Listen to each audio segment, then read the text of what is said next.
When a coworker is fired, it can be an uncomfortable situation at work, especially if you had a positive relationship with them or if it causes fear among your colleagues. To handle this situation, offer genuine support by avoiding platitudes and instead expressing sympathy and offering concrete assistance. Avoid making light of the situation or telling jokes, as your coworker may be distraught or angry.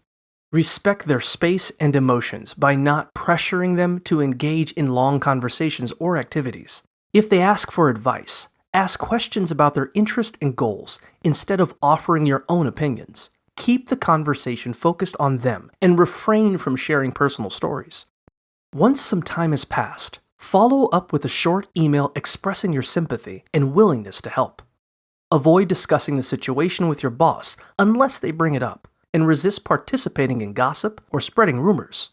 Allow the dust to settle before taking on any additional responsibilities. Lastly, evaluate your own performance and strive to excel in your work, which may lead to future opportunities.